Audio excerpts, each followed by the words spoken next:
En esta nueva edición de Entrevistas Metal Index, damos un salto a Caracas para conocer y hablar con un músico referente del punk venezolano. Conversaremos con Rodolfo Tulliano, guitarrista de la mítica banda de punk hardcore nacional Nada. Nos contará cómo esta agrupación, que por más de 20 años le ha dado a la escena de rock en Venezuela un sonido crudo y muchos brutales pogos, haciéndonos recordar lo importante de este género en la región sudamericana. Sin más preámbulo, comenzamos.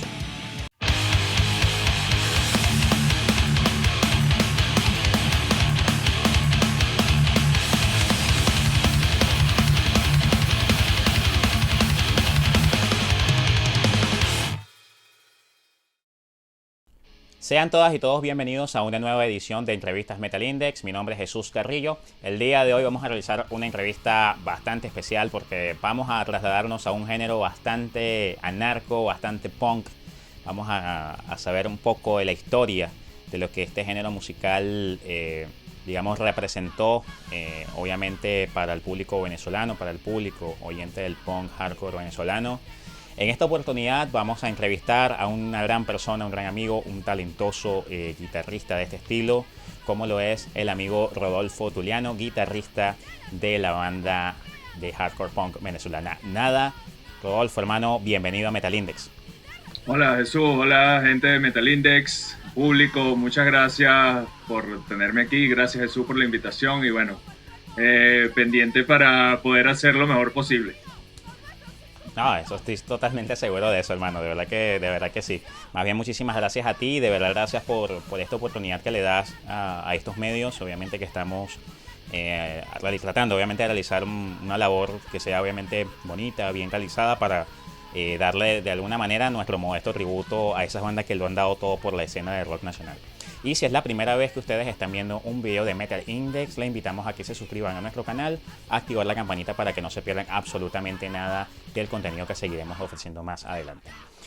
Bueno, Rodolfo, como generalmente y tradicionalmente lo realizamos en todas las entrevistas de Metal Index, es obviamente conocer un poco de lo que es la historia. En este caso, en lo personal, vamos a iniciar obviamente tu historia personal, en lo que es obviamente en esta aventura que es adentrarte a escuchar el rock, escuchar el metal, escuchar el hardcore, escuchar el grunge. Sé que eres un gran fanático del grunge, ¿no? Sí, claro. De hecho fue mi primera escuela. Fue mi primera escuela en el rock moderno, pues, porque ya yo venía desde niño escuchando otras cosas más clásicas, de herencia de mis padres y mis abuelos y todo ese cuento.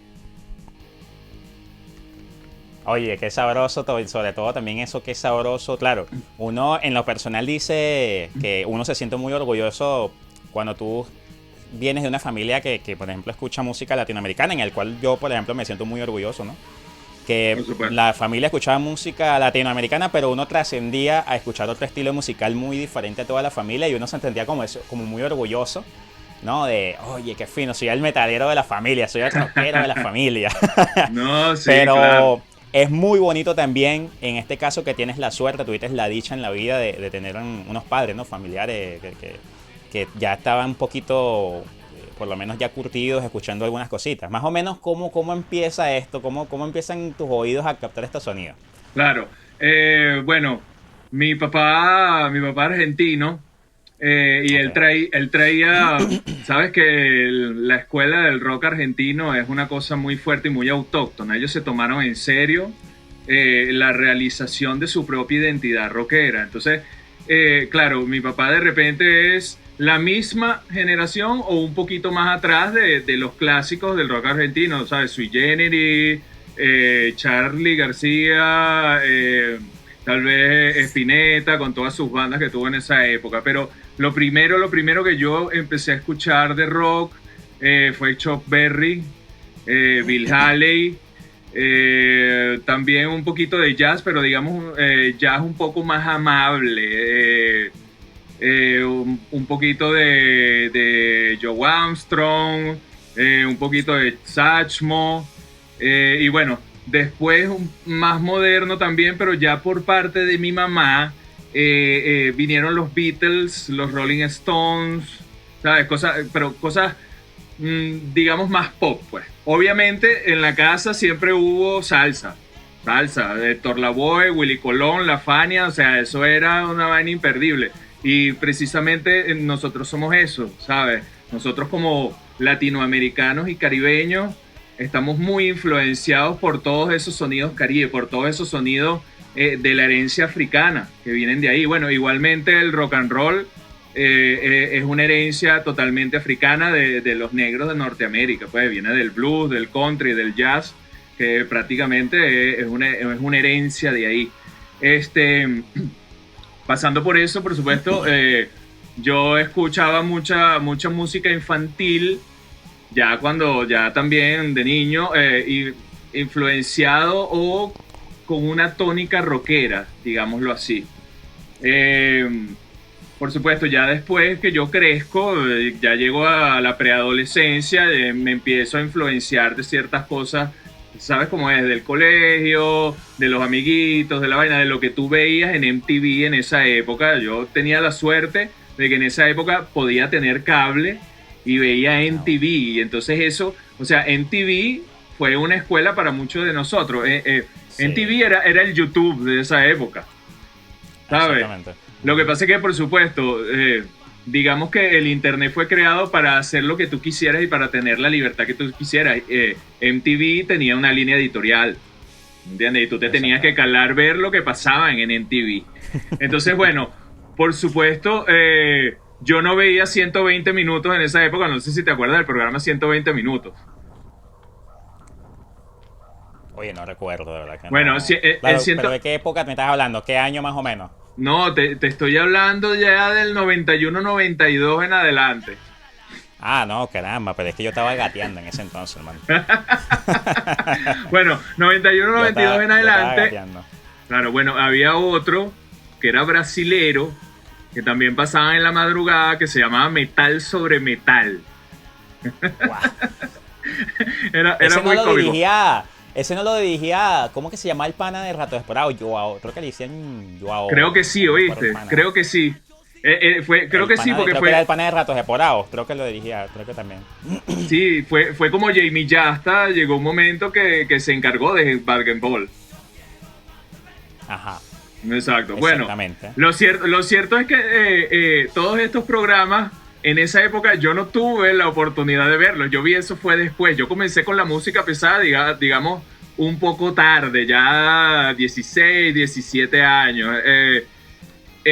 Por eso te digo que mi influencia primaria fue, digamos, lo más comercial dentro del rock, lo más famoso. Sabes que antes el rock era la música popular, no es como ahora que son otras tendencias, pues muy respetables, pero bueno, ahorita la música está más enfocada en el hip hop, en el rap, en el pop, es lo que más pasan en algunos canales musicales y cuando lo pasan.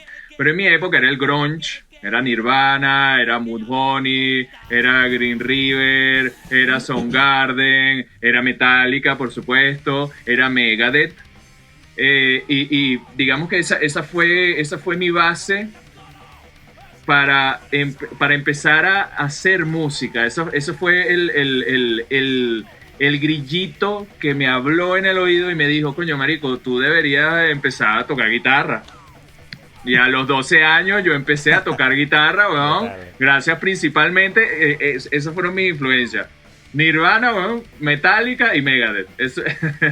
Esos fueron mis comienzos. Yo después, por supuesto, mientras tú vas hablando y te vas encontrando gente en tu vida, vas expandiendo ese abanico y vas aprendiendo, pues. Y bueno, por supuesto, uno cuando quiere asumir algo de manera profesional...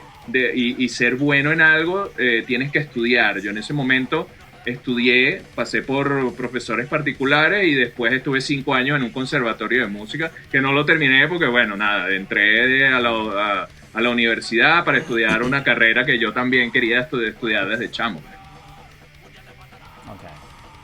Bueno, de verdad que, como te digo, de verdad, genial, de verdad que, como te digo, tienes esa suerte de que en la vida, ¿no? Digamos así, de haber caído en un hogar que prácticamente te bautizó con buena música.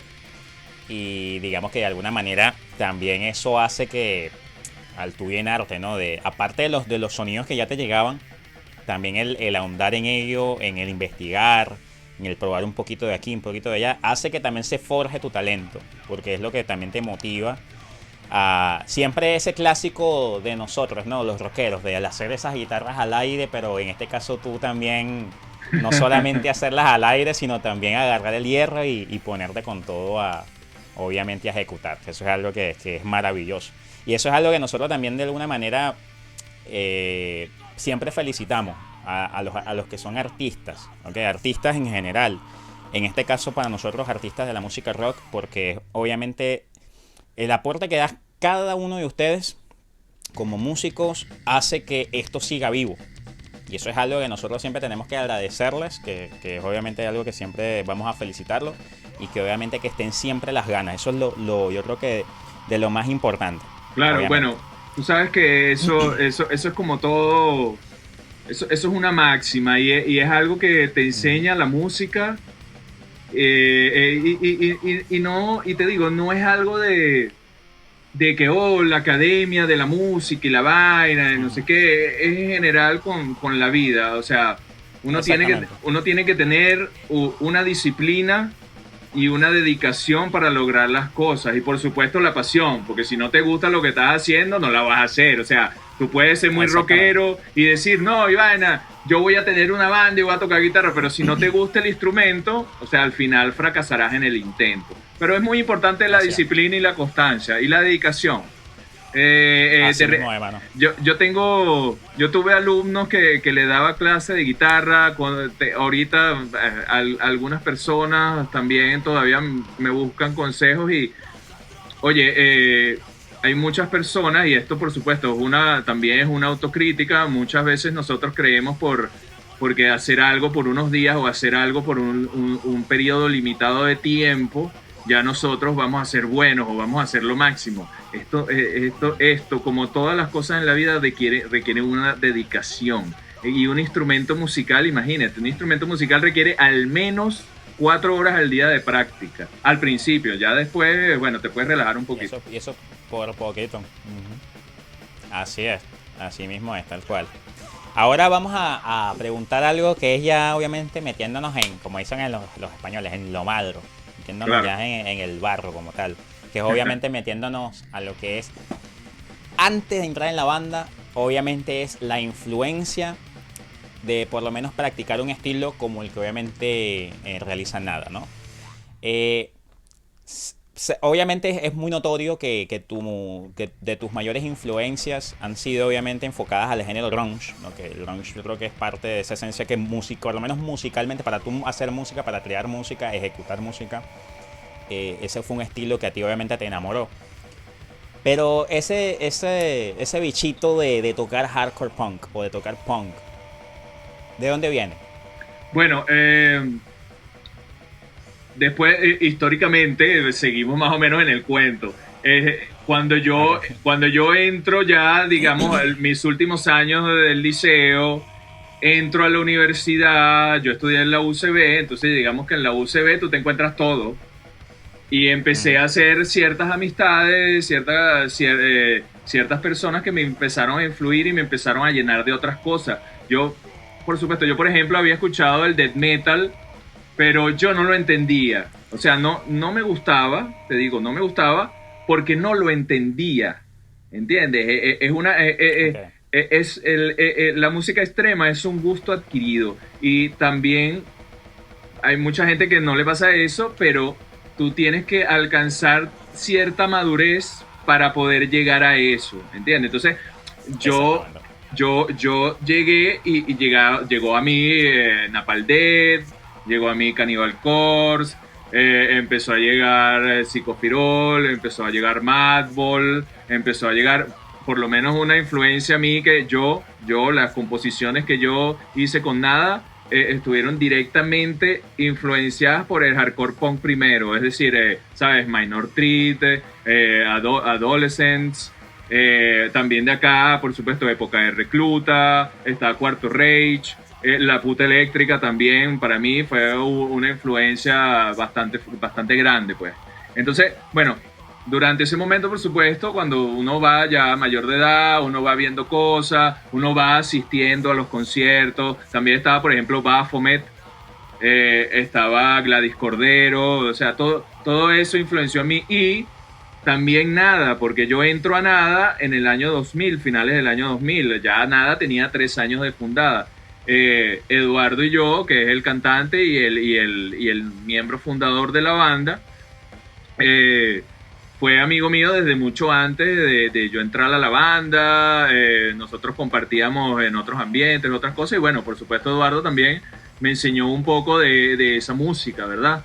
Y fue, de verdad, fue bien importante ese paso, esa amistad. Eh, bueno, en cuanto a influencias, eso. No quiero ponerme a divagar más. Claro, bueno, ya obviamente aquí ya entraríamos entonces en lo que es la dinámica, ¿no? Ya Claro. obviamente, ya prácticamente nos diste pie a lo que es obviamente lo que son los comienzos con nada. Eh, ¿Cómo surge esta cuestión de un chamo de cabello largo? Bueno, si vamos a decir cabello largo, ¿no? Tenías tu cabellito De, de, larguito. de Con un cabello, de tipo que tenía cabello. una apariencia, un tipo que tiene una apariencia más grunge, más, como decía el mismo, incluso una vez conversamos con Eduardo hace unos días, Claro. que es una apariencia más Silverchair, más Soundgarden. ¿Cómo pasa esto de tú engranar con nada aparte de esta amistad, ¿no? Claro. ¿Cómo te sentiste tú, aparte emocional, aparte en la parte de amistad, aparte de todo eso, la parte musical, para tú engranar tan perfectamente bien en esta banda? Claro, claro. Bueno, yo tengo que decir que principalmente yo me considero músico.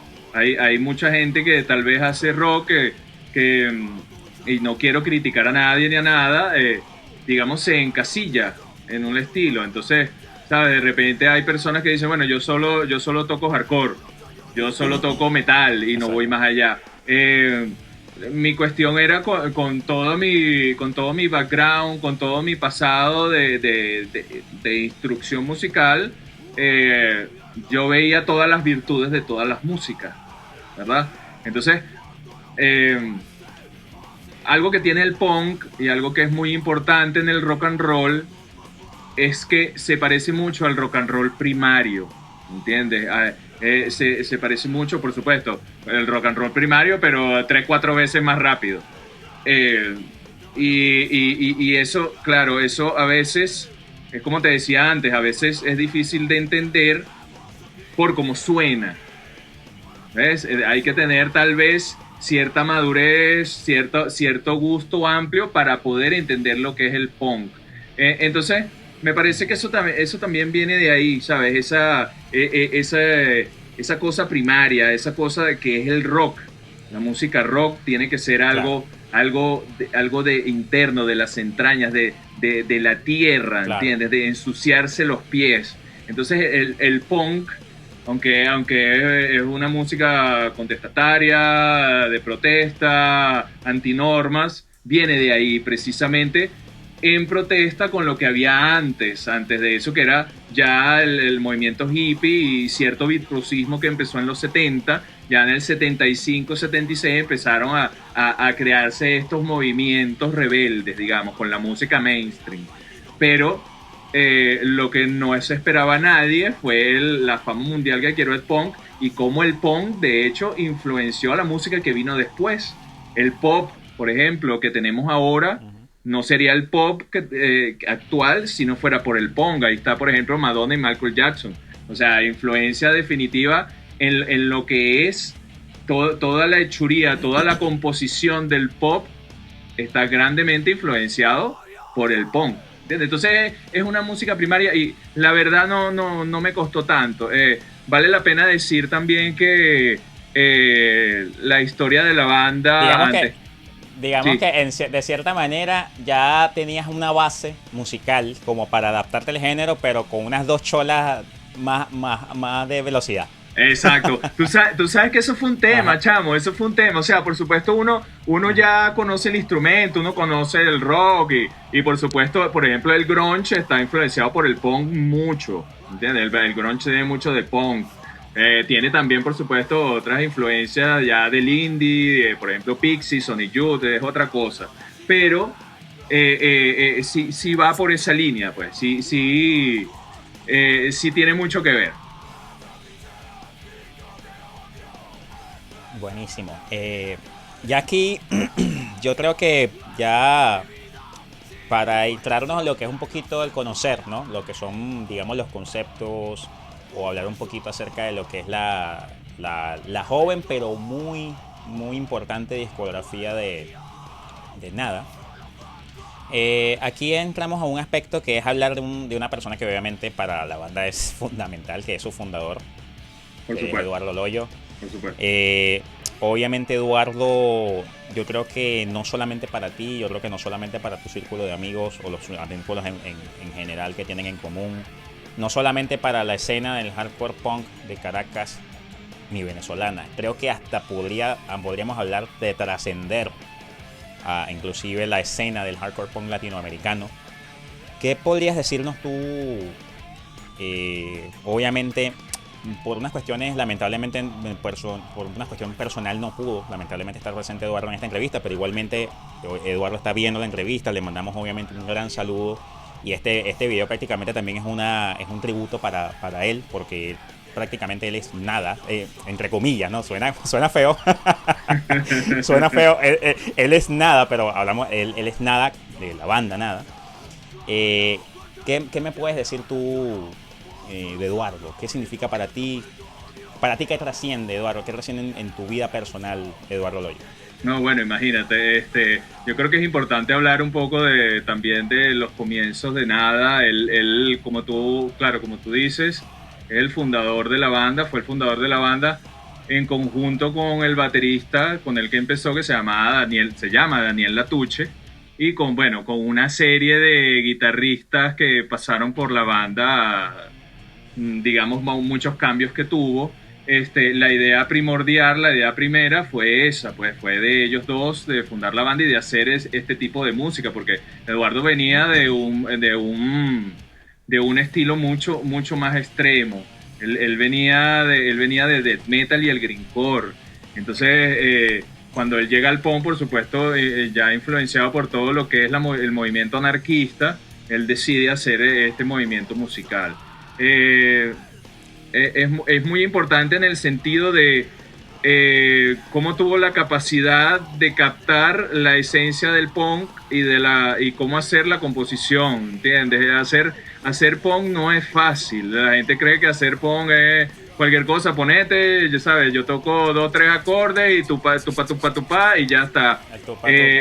Requiere una maestría armónica y melódica para tú poder llegar a expresar lo que quieres decir de manera adecuada para que la gente le guste. O sea, tienes una base rítmica, okay, melódica, y después tú juegas con las armonías mediante las voces. Eso es una cuestión compleja, y me parece que por lo menos para Venezuela y sí, para Latinoamérica fue muy importante la manera en cómo él captó la esencia de este estilo de música. Por supuesto, los primeros años de Nada, bueno, como todas las bandas, como cuando comienza, claro, yo te comento todo esto porque yo estuve muy cerca de Nada desde prácticamente su fundación, porque Eduardo y yo somos panas desde hace 23, 24 años, ¿entiendes? Entonces, claro, exacto, y ahí mejor referencia, yo creo que también mejor referencia para precisamente hablar de la historia de la banda. Creo que una persona más calificada que tú, creo que claro. Bueno, podría ser Daniel, pero bueno, Daniel no está en la banda de hace rato y obviamente, sí. pero obviamente creo que siguiente, aparte, porque ya tú eres parte de esto, eres parte de abro comillas, Nada, para que no suene feo, eres parte de Nada, eres parte de la banda. Obviamente hay una cuestión también que se ligó, que te ligó a ti a meterte en esto, no solamente por la cuestión de la amistad, es que tú prácticamente adoraste y te hiciste fan de la banda. Sí, no, claro, por supuesto, es lo que te decía antes. Fue también una de mis influencias venezolanas y una de mis admiraciones. Yo maduré también escuchando Nada. Nosotros teníamos en común varios amigos. Había uno que se llamaba Rodrigo, que nosotros siempre estábamos juntos. Éramos él, Rodrigo y yo. Entonces, siempre nos gustábamos a escuchar los demos, mira, ¿qué te parece? Vamos a grabar el disco, ¿sabes? Entonces, oye, eso fue bien importante para mí porque de una manera u otra ya venía participando en el proceso creativo de Nada. También vale la pena destacar que yo, en el momento, un poco antes de Nada tener el primer disco, yo toqué con Eduardo en otra banda que hicimos, que fue una banda, digamos, de ensayo, que duró un año o algo así, que fue precisamente antes de yo entrar a la banda, que se llamaba Kildiana. Y bueno, éramos varios panas y Eduardo tocaba la guitarra y cantaba otro carajo. Eduardo no cantaba en eso. Ya después de eso, bueno, digamos que se tuvo problemas en la banda porque no alcanzaron el nivel que querían alcanzar, o sea, ya a nivel de ejecución, ¿entiendes? A nivel de escena, por supuesto, a nivel de escena, porque la música rock, la música en general, de repente el rock mucho más, el rock es un acto. O sea, aparte de tú montarte a tocar tu instrumento, a cantar, el rock es un acto que tú le das al público, ¿ok? Es una digamos, es una catarsis. Sí, sí, total. Claro. Es una catarsis que tú haces ante el público y el público te devuelve con más energía todo eso, ¿entiendes? Entonces, eso lo tenían totalmente dominado. O sea, eran los maestros del estilo. Sin embargo, los cambios ocurren, bueno, debido a eso, debido a muchos errores durante conciertos, bueno, el primer disco, por ejemplo, las baterías no se tocaron en vivo, no lo tocó una persona, no lo tocó Daniel, sino que el primer disco, las baterías son baterías electrónicas, son baterías grabadas mediante consola, ¿entiendes? Entonces, bueno, hubo mucha confluencia de cosas, ellos tuvieron también algunos problemas personales, entonces digamos que esa primera, segunda, tercera formación se disolvió a finales del 2000, que es cuando yo empiezo a tocar con ellos.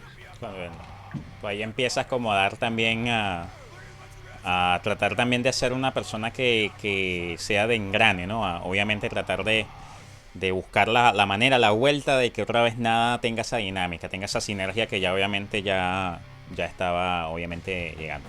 Aquí obviamente ya entraríamos, obviamente tú muy bien indicas que no participaste obviamente en lo que fue la grabación de este disco, el primer disco, que es Cartucho de Ideas para Corazones Blindados, que fue un disco que fue yo no sé si el más exitoso del género, creo apostar a que sí, porque a pesar de no haber tenido quizá un apoyo publicitario, era una cuestión de más mano en mano, ¿no? De, mira, sí, claro, en tal tienda... Como todos los discos de Nada. Cartucho fue grabado ahí en Montalbán, en el estudio de César Marrogua, que era el cantante de Gladys Cordero, en Estudio Micro. Y bueno, obviamente grabado con las uñas, sinceramente, como todos los discos de Nada, como la mayoría de los discos de rock nacional, grabado con las uñas, agarrando plata de los conciertos, agarrando plata de los trabajos. Coño, bueno, este año no me voy de vacaciones porque voy a grabar un disco, entonces agarro los aguinaldos para el disco, ¿entiendes? De esa manera fueron grabados todos los discos de Nada. Ese disco, una vez se termina y sale, claro, todo muy, digamos, para decir algo cliché, todo muy punk, porque eso se masterizó. Se hizo el bounce, que es, digamos, montar todo en 2 canales en estéreo.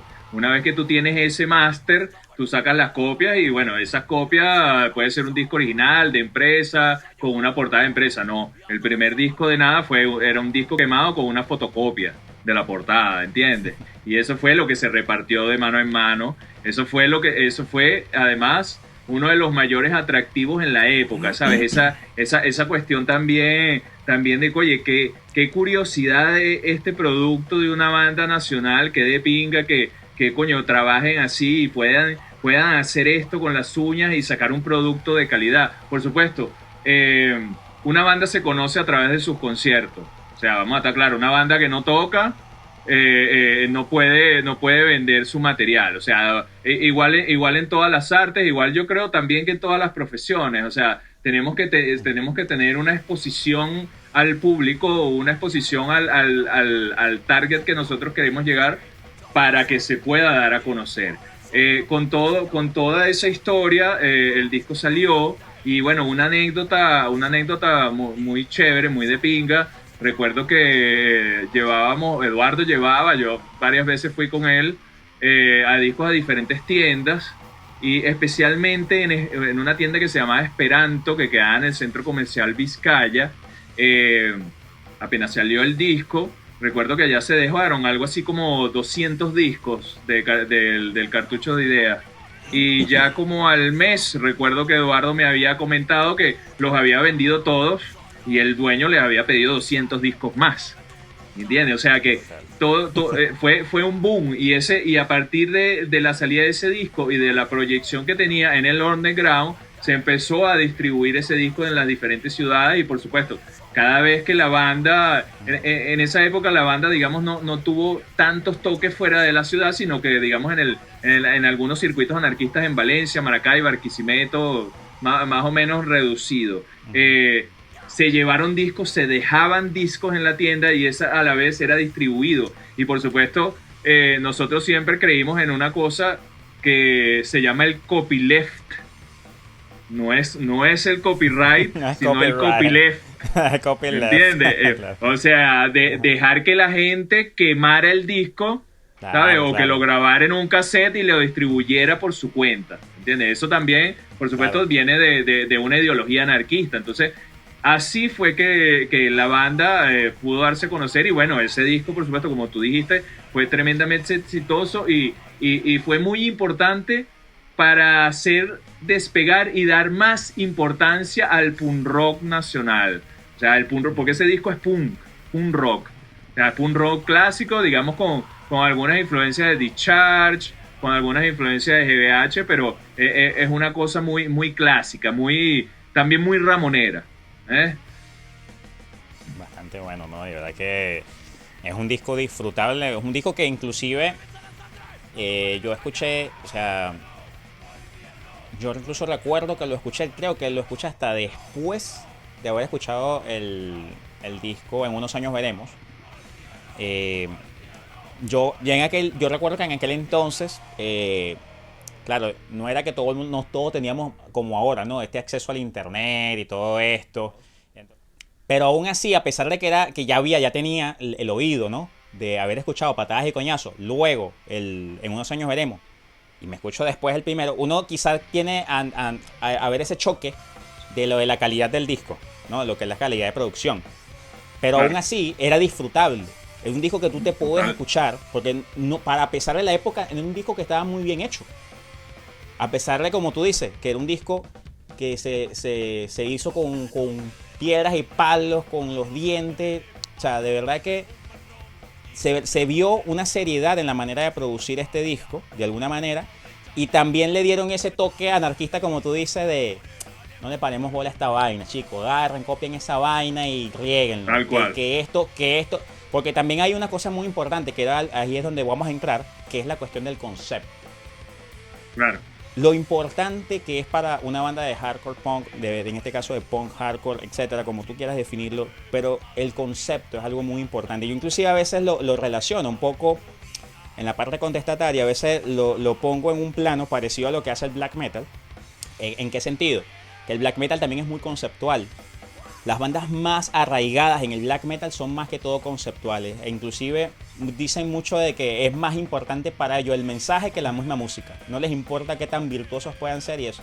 Ellos quieren es que Satanás viva en los corazones de la gente y ya eso es lo que les interesa. Pero en el hardcore punk también está esto, en el punk, esto de transmitir el mensaje. Para ti lo importante, Rodolfo, que es el concepto contestatario, el concepto del mensaje en las bandas de este estilo y obviamente en nada. ¿Qué nos puede decir? No, totalmente. La temática del punk, como te dije al principio, siempre fue contestataria, siempre fue contra lo habitual, contra las relaciones humanas estándar. Y además, por supuesto, terminó siendo un mensaje político. Nosotros hacíamos dábamos mucho mensaje político, pero no mensaje político partidista, mensaje tal vez antipolítico. Y no necesariamente porque, claro, el anarquismo, aunque no le gusta el proceso político, el proceso elitista, el manejo del poder, ¿sabes? Todo lo que es los conglomerados transnacionales, todo esto, siempre ir en contra o criticar a algo ya es una posición política. ¿Me explico? Entonces, Claro. sí, especialmente en el punk, en el hardcore, en el crust, en el anarcopunk, por supuesto, que es el estilo más político de todos, es sumamente importante. Y las letras de nada, ya te hablo, bueno, de mi parte, de lo que yo hice ya después del 2000, finales de 2000, principios de 2001, fue hablar también sobre problemas privados. Nosotros hablamos mucho en las canciones sobre problemas de violencia en la comunidad, sobre problemas entre los chamos, ¿sabes? Esas peleas absurdas que se daban en los liceos, esa vaina de que había veces que un chamito no le gustaba a otro chamito y le metía una puñalada, por ejemplo, o un tipo que le pega a una mujer, ¿entiendes? Porque llega borracho y no le gusta porque estuvo hablando con el vecino, qué sé yo. Entonces, siempre fue, digamos, una ideología no muy potable para lo que es el mainstream como tal. Y bueno, por eso Claro. el punk y todos sus derivados, por no decir nunca, están en las listas de éxitos o en las radios, ¿entiendes? Porque primero son temáticas muy duras. Y Claro. eso precisamente es la idea del estilo.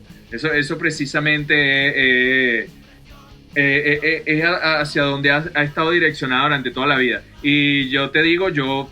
personalmente, yo puedo hacer cualquier tipo de música, pero yo siempre prefiero un mensaje directo, claro y antipoder. O sea, eso para mí tiene que ser claro. Así toque, no sé, flamenco pop, DJ. Buenísimo. Aquí ya hay algo que podríamos, si quieres, podríamos hacerlo como tipo análisis, ¿no? Claro, Eh, Podríamos trabajarlo así como también de esa manera, de tipo análisis, porque yo, por ejemplo, por lo menos de lo que me vendió a mí la NTV, como tú dices, ¿no? Nosotros teníamos la NTV, teníamos a Match Music, como por ejemplo canales de televisión que nos decían qué ver, ¿no? Más allá de claro. que, inclusive, que le agradecemos, yo creo que un canal que yo creo que le agradezco mucho, que me abrió más fronteras en otros estilos, creo que fue más el canal Mush Music, porque daba un poquito más de espacios a bandas un poco más underground, un poco más que inclusive, gracias al hecho de aparecer en estos canales, siendo bandas más nuevas o más, digamos, eh, underground, se volvieron bandas muy exitosas en el paso del tiempo. Y por ejemplo, nombro dos que, o por lo menos, sí, por nombrar dos, que son, recuerdo muchísimo a Carajo. Recuerdo que Claro. Carajo ya obviamente eh, con Teddy Langer, que empiezan con estos integrantes que ya estaban, perdón, bueno, Teddy Langer no tocó con Animal, me refiero al bajista, se me va el nombre ahorita en este momento, el nombre del bajista. Bueno, tenía miembros de Animal y de alguna manera ya estaban un poco consolidados, ¿ok? Claro, En la escena. Pero lanzan a Carajo como ya una escena, una propuesta nueva y digamos un poco más underground, porque era ya una nueva manera de hacer este estilo groove, pero ya como una tendencia un poquito más new, vamos a decirlo así, ¿no? Más new metal. sí, Y dieron ciertos espacios para que ciertas bandas empezaran a trascender de alguna manera. Pero, por ejemplo, a mí cuando me vendían el punk, por ejemplo la MTV, a mí el punk que me empezaron a vender, yo incluso recuerdo época de liceo, era un punk más comercial, ¿no? Me empiezan a vender estas bandas como Blink 182, Sum 41, que son bandas muy buenas, como que no se puede, incluso me acuerdo de un proyecto que era de los integrantes de Blink-182, que era Boxcar Racer. Me acuerdo que fue una banda que creo que tuvo una sola producción, pero de verdad que tuvo una buena trayectoria, un buen sonido, incluso impactó bastante con el disco homónimo. Y de alguna manera, cuando yo empiezo ya a entender esto, ¿no? De lo que son en realidad los géneros en sí, lo que es el punk, etcétera, entramos entonces en esta diatriba. Entonces, ¿qué es en sí lo que estaban haciendo estas bandas? O sea, estas bandas eran un producto que estaba empezando a hacer algo diferente en sí al punk anarco, al punk más contestatario, y quizá desviar la atención del estilo, desviarlo a otro tipo de temáticas, porque quizá eran bandas más que todo, entre comillas, construidas, quizá fabricadas, que eran unos productores que quizá de alguna manera estaban tratando de darle una pelea al estilo más clásico del punk, que era el más contestatario. O de alguna manera ¿crees tú que estas bandas dieron de alguna manera un pie para hacer algo diferente, para hacer algo nuevo? ¿Qué piensas tú con respecto a estas bandas, estos estilos? Bueno, mira, hay dos tendencias del punk de las cuales me estaba acordando mientras tú hablabas. Es el neopunk y el pop punk. Todo esto viene ya de la ala de la influencia californiana, ¿verdad? Porque todo lo que es la influencia neoyorquina e inglesa ya va hacia el punk, digamos, más hacia el estilo que era nada.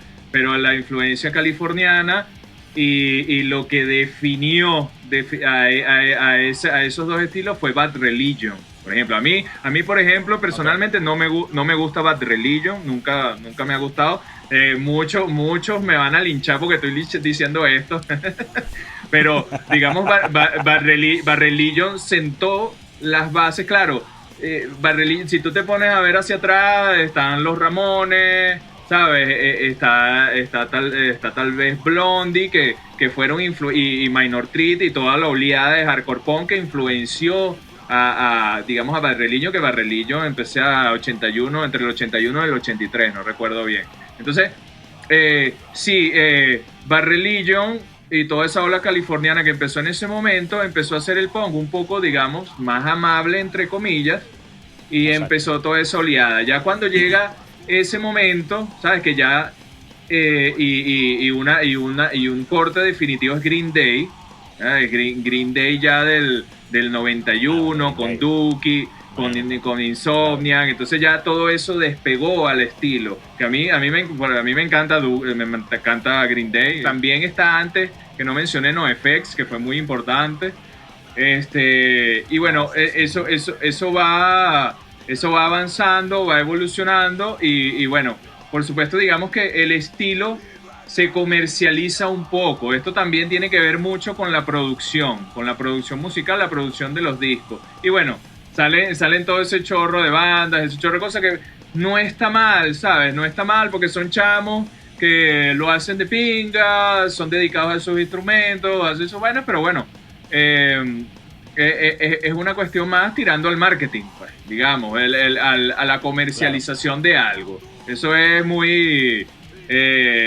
digamos, es muy característico del show business, pues el show business que existe de antes, claro, que existiera el rock incluso. Lo que pasa es que también está el hecho, ¿no? de una banda, por ejemplo, vamos a poner, no por querer hacer comparaciones odiosas, ¿no? Estoy hablando ya, es una cuestión de lo que es los contactos, de tú grabar en un estudio que está patrocinado por Warner Music o por Sony Music, y unos productores brutales claro, de Alemania, de Suecia, de Estados claro, Unidos, que te ponen ahí para producir, masterizar y mezclar de esos grandes niveles, a bandas muy modestas que también tienen mucho talento, pero que hacen prácticamente ellos todo con sus manos, claro, con sus uñas, que tratan de conseguir a una persona que les pueda ayudar en el mastering, en la mezcla, allí pagándoles con lo que pueden. Entonces se ve que hay como esa cuestión de la fricción, entre lo que es la fricción de precisamente ese choque cultural, ¿no? Porque se le podría decir de ese choque cultural del concepto de las bandas más metidas en el punk más underground, el punk más contestatario, a las que son más comerciales. En este sentido, a pesar de ello, han habido bandas que han tratado de trascender por encima de eso, ¿no? Y de alguna manera han buscado las formas de poder conseguir mejorar su sonido, y ahí es donde entraríamos a la parte de lo que es el Patadas y Coñazos. Porque Patadas y Coñazos ya es un disco que obviamente se nota la diferencia en la producción musical, se nota, es bastante notoria. Tratando obviamente de mantener esa esencia de ese punk ya que venía practicando, del disco Corazones de Ideas. Cartucho de Ideas para Corazones Blindados. Cartucho, el nombre siempre me enreda el bendito nombre. Entonces, el Cartucho de Ideas ya venía atrás. Tú sabes que ese disco le decían el disco hippie.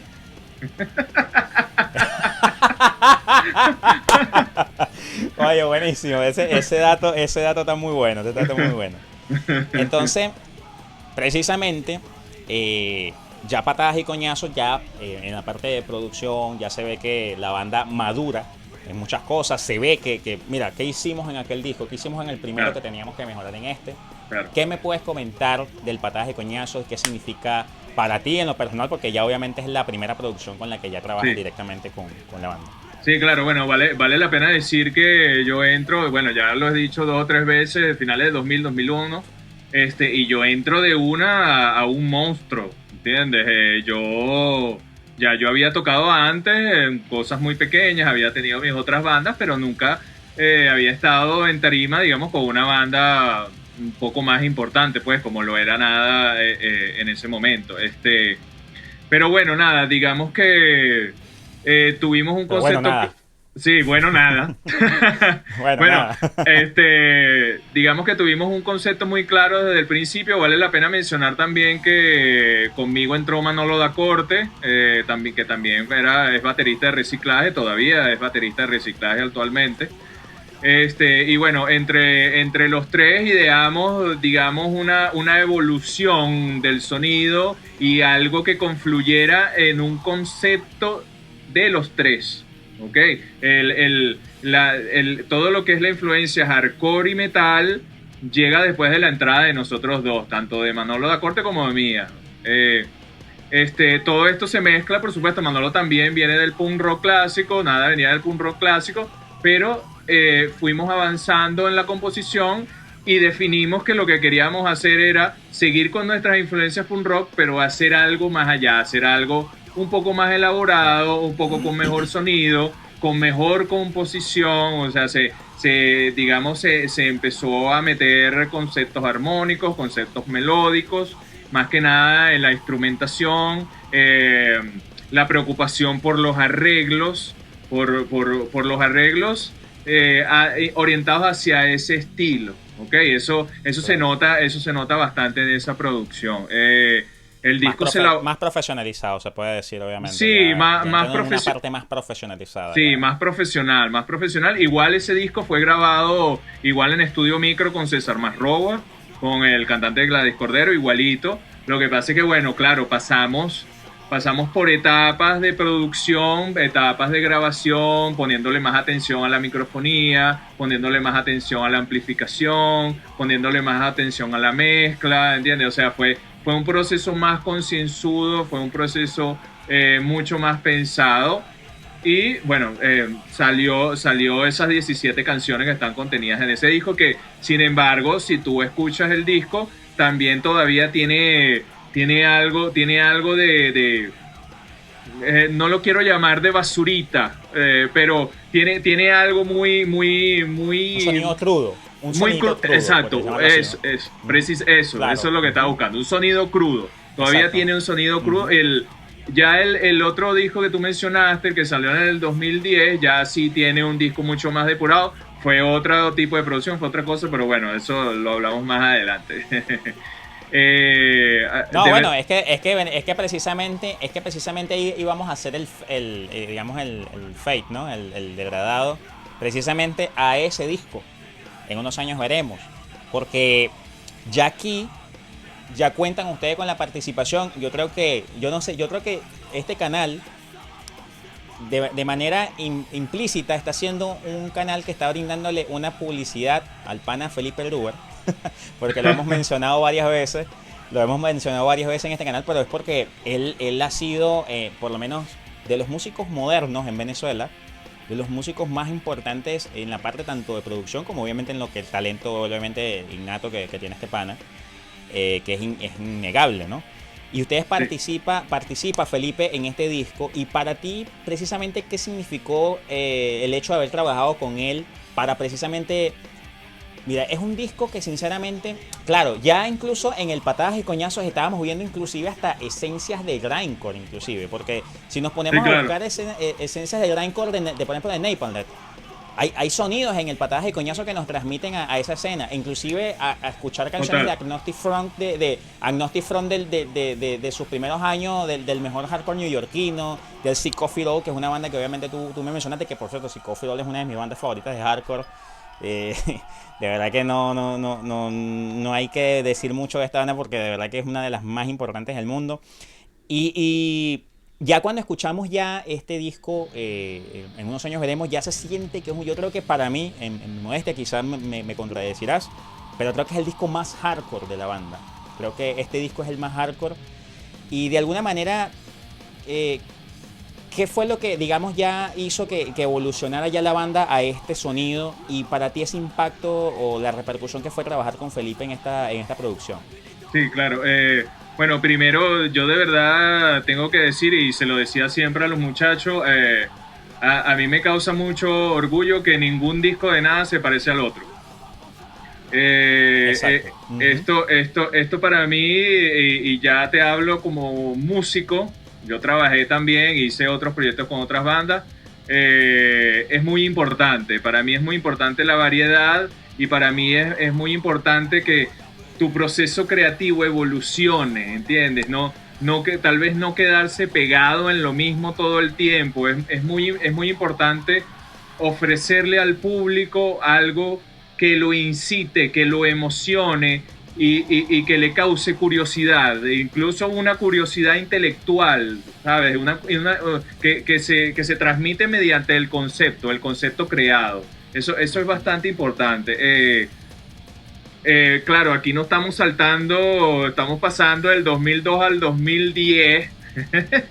Nos estamos pasando un montón de cosas que pasaron en la banda, pero bueno, Ujú. hablando específicamente del disco y de lo que tú me estás preguntando de Felipe, sí, todo ese disco y todo el concepto del disco fue creado por la banda, o sea, fue nucleado dentro de la banda, que en ese momento éramos 4 integrantes. Ahí ya no estaba Manolo, ahí estaba Carlos Figuera y estaba Rafael Calzadilla, que Carlos era el baterista de Juan Peyote y Rafael Calzadilla, bueno, era un pana guitarrista que había tocado en otras bandas de punk. Por ejemplo, él estuvo en una banda de anarcopunk, era ska también, que se llamaba 11011. Entonces, bueno, el concepto de ese disco, claro, fue algo, claro, venía ya desde el Patadas y Coñazos, de lo que habíamos hecho en la composición de ese disco, pero digamos, más metal. Ok, lo que define ese disco es que va hacia el metal, se orienta hacia el metal, igual viniendo por supuesto de lo que era el disco anterior y las influencias anteriores, pero ahora con una carga del estilo metal, del metal como tal, ya más directa. Y bueno, por supuesto, la decisión sinceramente de grabar con Felipe fue grabar en mejores condiciones, en mejores condiciones de instalaciones. No sé, ese disco fue grabado en Audioline cuando quedaba ahí en Los Palos Grandes.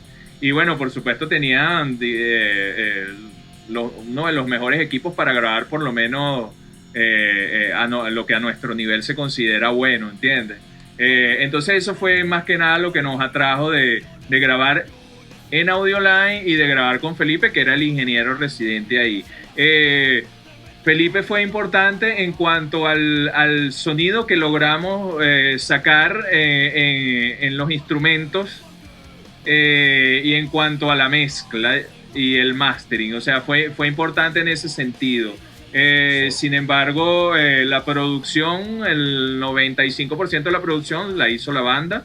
Y claro, por supuesto, la influencia, como te digo, de el sonido, gracias a los equipos y de la depuración hacia lo que fue el producto final, estuvo, por supuesto, influido por Felipe. ¿Entiendes? Pero la cuestión directa, el concepto y la motivación de grabar con Felipe y en Audioline fue una cuestión de mejorar el sonido, de sacar un producto bueno, mejor, digamos, cada vez Claro. mejor. Esa era la meta. A mí inclusive esto que tú me mencionas me hace recordar una cosita. Bueno, dos cosas. Uno, si están viendo por primera vez un video de Metal Index, no olviden suscribirse a nuestro canal, darle clic a la campanita para que no se pierdan absolutamente nada. Ah, te la colé, ¿viste cómo te la colé, Rodolfo? Sí, no, pero es que mira, tú no me ves de ahí, pero yo te estoy haciendo aquí así como para que tú lo pongas al lado mío. Metal Index. Ahí está. Aquí, que lo pongas una No, letrica pero aquí al escucha, lado. tienes que marcarle a las personas ahí debajo tuyo que tienen que Aquí, suscribirse. Allí aquí. en el botón. Ah, Ahí, ahí. exacto. Tienen que suscribirse en nuestro canal para que obviamente no se pierdan absolutamente nada de nuestro contenido. Y número dos, que era lo que obviamente íbamos por lo menos continuando esta idea, de lo que yo lo traspolé de esta manera. A mí me pareció muy particular esto que hizo Nada, porque me hizo recordar, por ejemplo, una banda que precisamente venía de una raíz bastante punk anarco. Quizá un poquito, yo creo que también influenciada por el thrash que practicaba Sepultura, me acuerdo yo también tenía mucho esa esencia, pero me hizo recordar mucho a Sociedad Alcohólica. Porque Sociedad Alcohólica, sus principios precisamente fueron muy con el punk también, pero con una velocidad creo que bastante rápida, que inclusive casi se asemejaba a trabajos de bandas como Sodom, por ejemplo, ¿no? Por decirlo de alguna Sí, forma. claro. Y Sociedad Alcohólica precisamente para lo que es el género, por ejemplo lo que es el género hardcore, punk, anarco, ya una tendencia más con un sonido más trash, ya es una banda inclusive muy consolidada. Me hizo transmitir mucho que Nada estaba dando un paso evolutivo bastante importante, porque ya era una banda más integral musicalmente, una banda que podía practicar diversos estilos, podría acercarse también, digamos, a varias tendencias dentro del rock, del metal, también obviamente a las tendencias del punk, y de alguna manera eso hace que quizá tengas un público, la banda tenga un público bastante diverso, bastante interesante, que pueda no solamente encasillarse a un tipo de público, que sean solamente, o sea, los punks, solamente vas a ver pura gente con cresta ahí dándose coñazo en un poco, no, sino que vas a conseguirte con una diversidad de público que va a disfrutar de la música de Nada sin ningún tipo digamos, de escepticismo, ¿no? Por llamarlo de alguna forma. Y creo que eso también es algo que es bastante bueno, por lo menos en una banda, muy bueno. Y nuevamente te vuelvo a felicitar, Rodolfo, porque obviamente es algo que siempre tenemos que aplaudir. Este tipo de manifestaciones musicales tienen siempre que seguir practicándose, y obviamente Nada ha sido un ejemplo precisamente de ello. Gracias. Hay algo por ejemplo, que dejaste allí, que era precisamente esa etapa, ¿no? De lo que fue 2002 a 2010. Claro. Y hay algo allí que me gustaría que tú puedas resumir, por lo menos por una cuestión también anecdótica.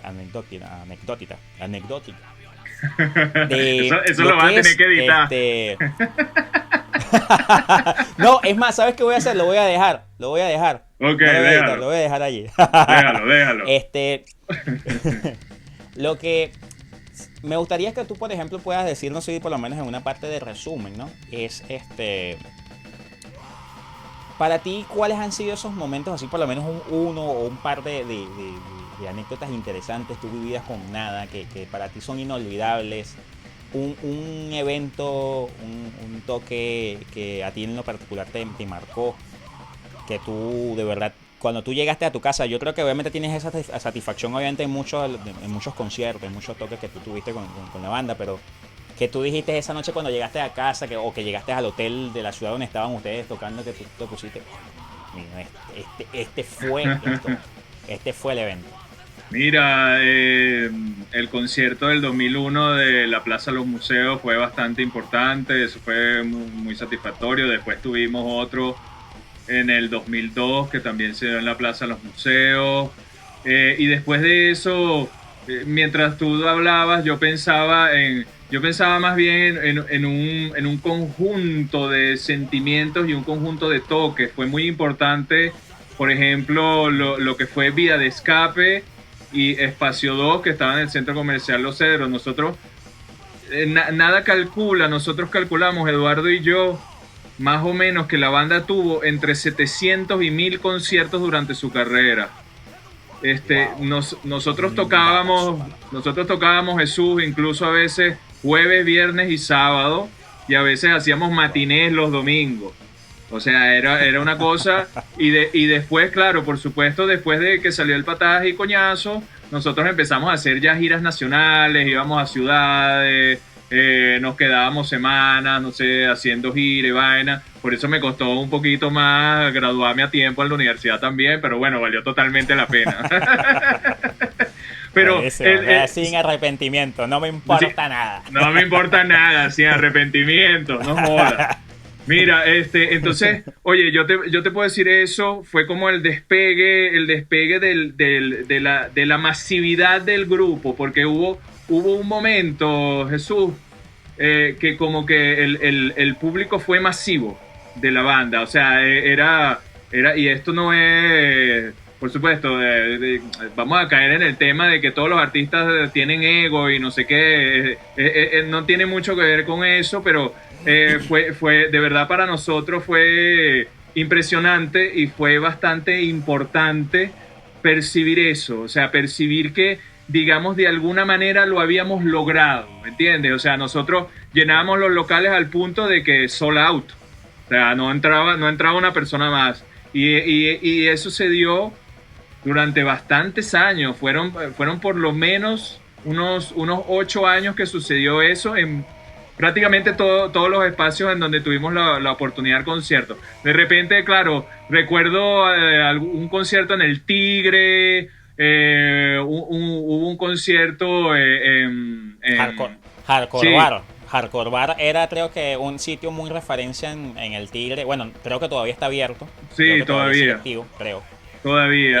Pero ese sitio era, de verdad que en el oriente del país, ese sitio era una catedral prácticamente de Era, hacer buenos era, eventos. sí, era importante. Y bueno, claro, eh, muchas veces yo de verdad te digo, yo no me acuerdo de muchos conciertos, no me acuerdo de muchas giras, diga, bueno, Eran buenos entonces. No, bueno, si no te acuerdas es porque eran muy buenos, fueron muy buenos.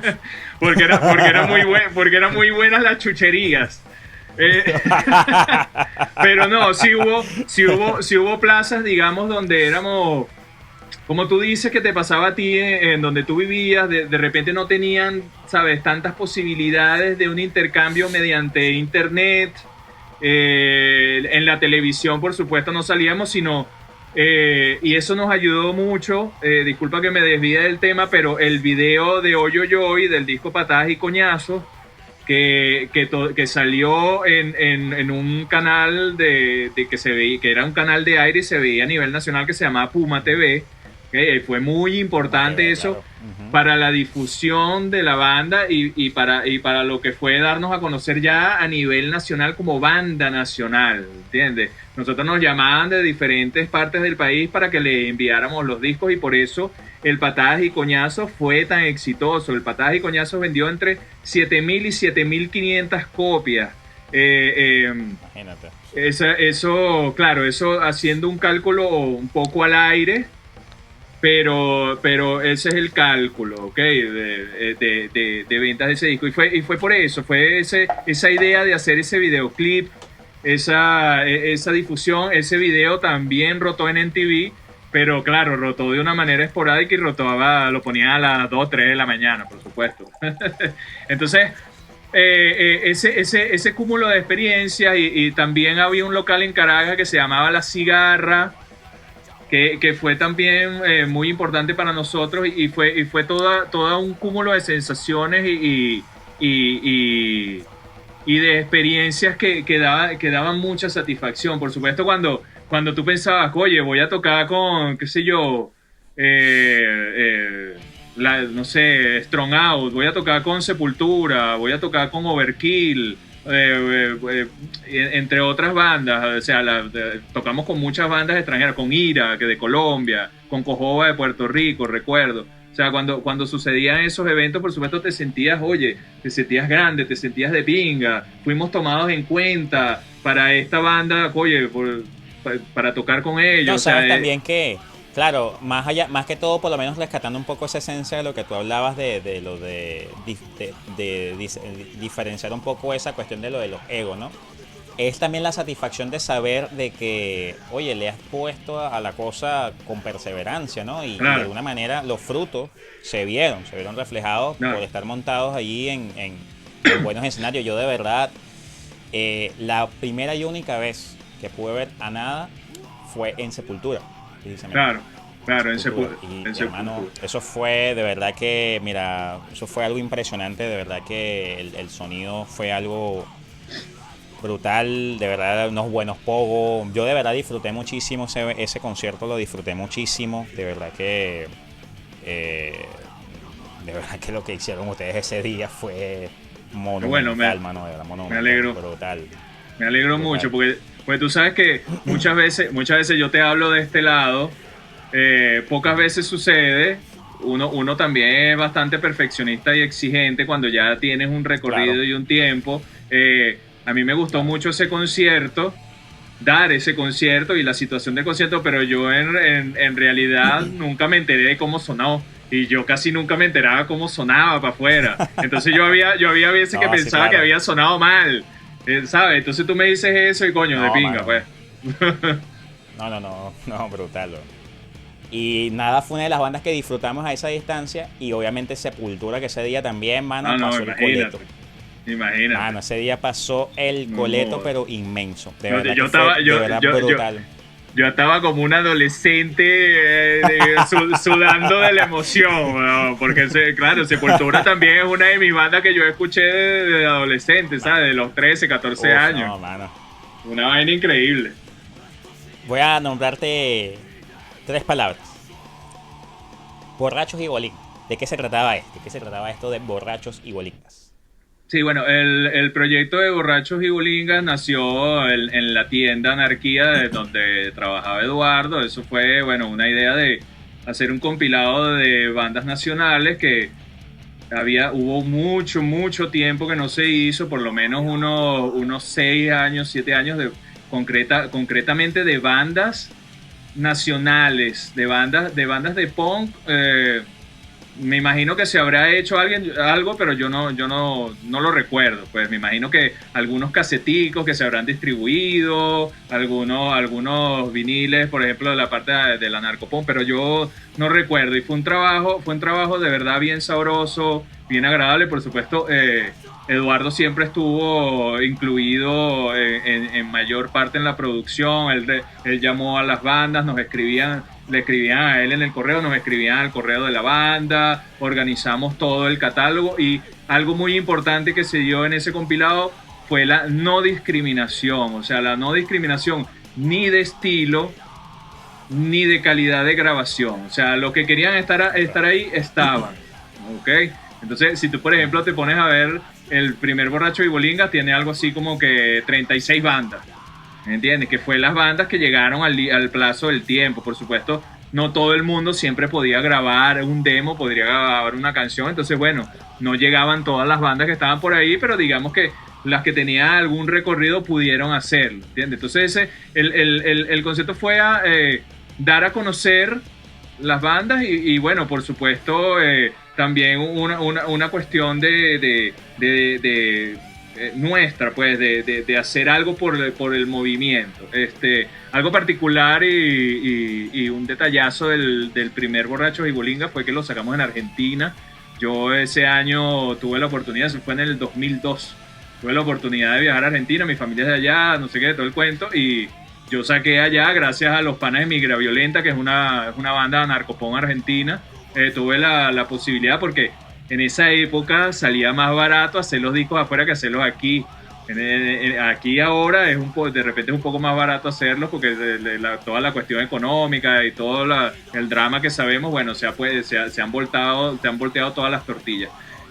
Fue hecho en Argentina. De hecho, la gente que tiene ese disco puede ver en el centro del CD que dice Industria Argentina. Ese disco fue sacado allá. Yo me lo traje después en avión. No me lo pude traer todo porque era demasiado pesado y tenía que pagar como $500 de sobrepeso. Entonces tuve que dejar como 500 discos allá y después la gente que viajaba para allá se los iba trayendo poco a poco. Tuvimos una amiga en especial que se trajo casi la mayoría de lo que yo había traído. Y bueno, después de eso fue un trabajo de las bandas y artesanal. Eso fue, sacamos 1000 copias de cada uno de los Borrachos y Bolingas. Fueron 4 volúmenes. El último, el cuarto, nada más salió en digital. Ese sí fue Eduardo, que se ocupó totalmente de la producción de eso, pero por lo menos el primero, el segundo y el tercero estuvimos, digamos, toda la banda incluidas en toda la hechuría, en toda la producción de ese compilado. Y bueno, cada banda se le da una cierta cantidad de discos para que ellos lo distribuyeran. Por supuesto, nosotros vendíamos los nuestros, lo que nos tocaba a nosotros, tanto en las tiendas que teníamos cerca de los panas y en los conciertos, ¿entiendes? Entonces, bueno, relativamente fue sencillo. Hubo mucha gente que se quedó con discos en su casa. Yo tengo por ahí 2, pero esos son míos de mi colección, obviamente. Bueno, pero no sé, rata, por lo menos guarda uno por ahí, pues cuando toque visitar, por lo menos y me toque ir a visitar Venezuela, tiene que guardar uno por ahí. Bueno, tú sabes que de ese Borracho y Bolingas 1, yo después viajé otra vez a visitar a mi familia allá y yo tengo acá como unos 40 discos que me quedaron, pero nada más tengo los discos originales que me quedaron. Entonces, bueno, esos están ahí esperando por ti, por lo menos uno espera por ti. Bueno, cualquier cosa. Y también podríamos ver si hay manera de que me pueda traer unos cuantos para acá. Y bueno, y ahí también acá vemos la manera en que podamos distribuirlo. Claro, pues, ¿por qué no? Ahí damos un aporte aquí en Metalindex. También buscamos las maneras de dar esos pequeños aportes allí a las bandas para que puedan desempolvar esos discos que tienen por ahí y de alguna manera ya se puedan terminar de llegar a los buenos oídos que hay de estos estilos, ¿no? Que tanto nos gustan, obviamente. Bueno, ya para ir finalizando, bueno, hay un tema que es, por ejemplo, de lo que por allí estabas asomando, ¿no? Que es obviamente obviamente nosotros los venezolanos, yo todavía me siento un poco identificado porque de alguna manera, voy a decir, me afecta un poco porque mi familia está en Venezuela, obviamente. Y la situación obviamente ha sido muy complicada para todos los venezolanos. Y ya obviamente entrando en lo que es la parte de la música. Sí, obviamente era difícil hacer música para las bandas underground, las bandas que estaban empezando a dar pasos. Ahora en la actualidad, bueno, tenemos ahora... En los últimos años hemos tenido una problemática político-social que ha hecho que algunas cosas obviamente se hagan un poco más complicadas. Quizá no tanto también por la cuestión esta de que en algún momento las bandas no se dedicaban no tanto por la cuestión del dinero, que ya de por sí era un problema, sino por la cuestión de que tenían que priorizar hacer otras cosas. O sea, la situación estaba agudizándose, las bandas tenían que ya dejar el hierro, dejar el bajo, la guitarra, irse a trabajar más horas, dedicarse a trabajar más para poder percibir un poco más dinero, buscar sobrevivir. Y ahora, con el pasar de los años, ahora vienen otras situaciones y ahora, de paso, en este último año viene este golpe, esta patada y coñazo que fue la pandemia. ¿Cómo ves tú el panorama actual? Por lo menos si quieres irte un poquito más concreto al panorama de la escena del hardcore punk en Venezuela. Oye, sí existen y oye, de verdad son unos chamos que le están echando un camión. Por supuesto lo tienen muy cuesta arriba, trabajan aún más con las uñas. Hay varias bandas, oye, de verdad ahora que todavía están, pero no recuerdo, creo que una es Presos por Detenidos. Hay varias por ahí que todavía siguen tocando, unos nombres bien, tienen unos nombres bien hardcoreeros, pues bien en esa nota. Me disculpan de verdad que no los recuerdo, pero son panas que están trabajando bien, están trabajando lo mejor posible y yo creo que el arte siempre tiene que prevalecer, ¿sabes?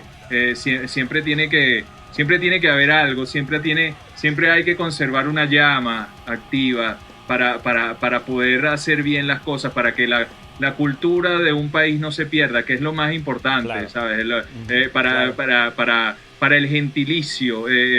Y es difícil, no hay plazas, no hay muchas plazas para tocar. Generalmente ahora los locales se han dedicado, por supuesto, a otra cosa. Los locales son unos negocios y se dedican a otro tipo de música. Antes de repente, como te decía, nosotros como banda y otras bandas también llenábamos locales y era negocio, puedes tener un local de rock. Actualmente prácticamente, por lo menos, si te quieres poner un poco, no sé, clasista, ni siquiera en Caracas existen locales donde presenten bandas de manera constante. De repente todavía queda el Molino, pero el Molino Rojo en Sabana Grande, pero el Molino también, por supuesto, es un negocio, se dedicó más a otro tipo de eventos, ¿entiendes? Entonces, bandas tal Claro. vez presentan una vez cada 15 días, una vez al mes. Entonces, en ese sentido ha sido un poco más cuesta arriba. La situación económica definitivamente nos golpea a todos. Actualmente la música se hace en casa. Ya las salas de ensayo no están tan llenas como antes. Se compone, se reúne y se realiza todo en casa. Tal vez eso le da, y eso lo vamos a ver en el futuro, un sonido diferente y un aspecto distinto a lo que es la música venezolana, por lo menos el rock venezolano. Por supuesto siguen existiendo las bandas grandes, está, bueno, las bandas que pasan en la radio, está Caramelo de Cianuro, que todavía siguen trabajando, está Desorden, bueno, que Desorden para mí también fue una influencia, una banda muy importante. Ahorita hace poco hicieron un show en Petare que fue importantísimo. Yo de verdad los admiro muchísimo y bueno, claro, son gente que ya están incluidos en grandes proyectos y grandes managers y es otra cosa, pero lo que es la música underground, lo que son los chamos que están empezando, tienen esa pasión, de eso que hablábamos al principio, quieren expresarse. El arte trata de eso, el arte trata de expresarse, dar a conocer tu concepto y tu visión del mundo. El arte es catarsis, el arte es hacer abrirle los ojos a la gente, ¿entiendes? Ya sea que Claro. sea música, que sea una pintura, que sea una fotografía, que sea una escultura. Entonces la pasión siempre va a estar ahí, la flama siempre va a estar ahí. Y lo importante es que esos chamos, ya no tan chamos, que todavía siguen tocando, sigan haciendo lo que están haciendo. De repente uno se desanima porque no existen los sitios donde tocar, no hay plazas, no tenemos dinero para ensayar en un estudio, no podemos hacer los ruidos con la batería que podemos hacer, ¿sabes? Todo ese tipo de cosas. Pero lo importante, y repito, es tener la pasión, tener la constancia y creer en lo que se está haciendo. Y sí, Así es. sí hay, siguen habiendo las bandas, siguen habiendo los chamos que siguen haciendo música y seguirá habiendo gente que hable en contra de las barbaridades que estamos viviendo. Eso es muy importante decirlo. Total, total. Bueno, Rodolfo, de verdad, hermano, ha sido todo un honor. De verdad, un honor. De verdad, es un privilegio. Bueno, si quieres dar algún mensaje, ya por lo menos ya para ir despidiendo esta nota, esta brutal nota con, contigo, obviamente en representación de esta brutal y gran representativa banda del rock nacional, del metal y del post hardcore, del punk hardcore venezolano. Nada, ¿qué mensaje nos das? ¿Qué nos puedes decir a todas esas personas, bandas, músicos que están incluso en el extranjero, que están allí todavía dándose, uniéndose todavía con los panas allá en Venezuela, a las bandas pequeñas, que bueno, ya has dado un gran mensaje y qué puedes allí adicionar para ya esta despedida? No, bueno, de verdad lo que siempre les digo a los chamos que me buscan o a los compañeros con los que hablo es seguir trabajando, seguir siendo tú mismo, seguir expresándote y algo muy importante que yo aprendí a los golpes con el paso del tiempo es el respeto al otro. El respeto al otro, me refiero al otro compañero músico, a las otras bandas. De repente, uno a veces cuando es joven y de repente está muy instalado en un estilo, en una ideología, de repente ve al otro que toca algo diferente, más pesado o menos pesado, como algo chimbo, como algo desdeñable. Pero no es así. Nosotros somos una comunidad, ¿sabes? Somos un círculo, somos un nicho, tal vez en este país un poco reducido, y tenemos que ser amables entre nosotros, ¿sabes? Claro. Igual a los que están afuera, tenemos que seguir trabajando, tenemos que seguir conservando esa hermandad que siempre hubo hasta cierto momento cuando, bueno, digamos, nos dividieron ciertas tendencias políticas y nos dividió la situación del país, como tú dices, que mucha gente se tuvo que ir.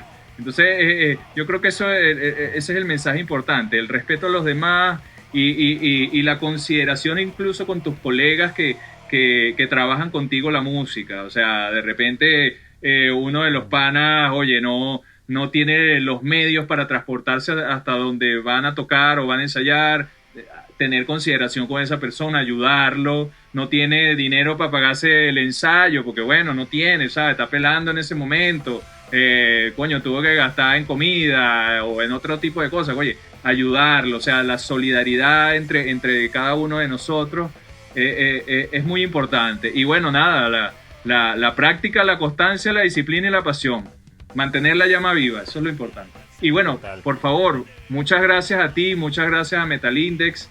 De verdad les recomiendo el canal de Metal Index. He tenido la oportunidad, por supuesto, hice una investigación acerca de lo que era Metal Index y Jesús, a ver dónde me iba a meter, en qué paquete me iba a meter.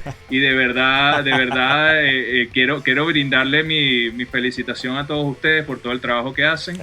Muy profesional, además sumamente importante este tipo de espacios, tanto para nosotros los que tuvimos una historia, todavía seguimos teniendo una historia con diferentes proyectos y diferentes actividades artísticas, Claro. como para los chamos que vienen, tanto por historia como por información como por difusión.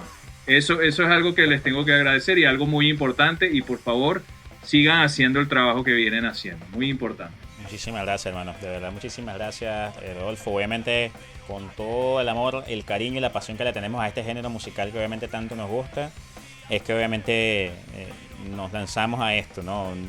Con toda la sinceridad, con toda la humildad, nuestra modestia, nuestras limitaciones tecnológicas y todo lo demás, pero con las ganas de hacerlo con muchísimo cariño para proyectar eso que tanto nosotros escuchamos, que es este estilo, y sobre todo por rendirle tributo a los muy buenos artistas que tanto en Venezuela como obviamente en Sudamérica, a las bandas que hemos tenido la oportunidad de entrevistar, están allí batallando en pie de guerra para seguir demostrando que están allí, para dar un grano de arena más a lo que es este estilo que tanto queremos, y obviamente buscamos de alguna manera dar ese pequeño granito de arena también, valga la redundancia, de poder seguir demostrando de que hay mucho talento en Sudamérica. Vean la clase de músicos que ya hemos tenido desde hace muchísimos años aquí en Venezuela, para que obviamente se puedan proyectar y darse a conocer, y seguir obviamente dándose a conocer como muy bien lo han hecho. De verdad, Rodolfo, muchísimas gracias, hermano, nuevamente. De verdad te deseo muchísimos éxitos, hermano, en obviamente todo lo que personalmente estás actualmente dedicándote. Si quieres, por ejemplo, bueno, indicarnos que tú trabajas con otras cositas, si te gustaría, por ejemplo, por lo menos que puedas recomendarnos algo que tú trabajes para que podamos, obviamente, dejar acá tus redes sociales. Sí, bueno, yo me dediqué a distintas cosas en mi vida. La música es una, y en cuanto a los proyectos artísticos, yo también hago fotografía de hace ya unos 10 años. Bueno, por supuesto, hago trabajo comercial, hago fotografía de moda algunas veces. Digamos que he seguido eso como alternativa a lo que veníamos hablando antes. Bueno, cuando tienes un talento y desarrollas una habilidad con técnica y constancia y pasión, bueno, la utilizas también para explotarla y poder tener ganancia de eso, Claro, ¿entiendes? Es totalmente claro. válido. Entonces, bueno, yo tengo mi trabajo personal, mi trabajo comercial es ya una cosa de booking, ya una cosa de que yo mando al cliente para que él vea y si le convence. Entonces, mi Ok, trabajo personal lo pueden ver en Rodolfo-Juliano en ok, Instagram. ok. Ahí Ok, de todas más que nada maneras, coloco todo. abajo, ok, de todas maneras abajo vamos a dejar un enlace, ok, para que puedan obviamente ver los trabajos de Rodolfo y así obviamente, bueno, aquellas personas que estén interesados también en alguno de estos proyectos que trabaja Rodolfo, él obviamente con muchísimo gusto va a estar respondiéndoles obviamente. Nuevamente, muchísimas gracias Rodolfo y obviamente para todas las personas que están obviamente siguiendo nuestro canal, si has llegado a esta parte del video, recuerda suscribirte, activar la campanita para que no te pierdas absolutamente nada del contenido que seguiremos ofreciendo. Despidiéndome aquí junto a mi amigo Rodolfo Tuliano, de nada, de verdad, muchísimas gracias, será hasta la próxima. Muchas gracias. Chao. Llegaron los payasos.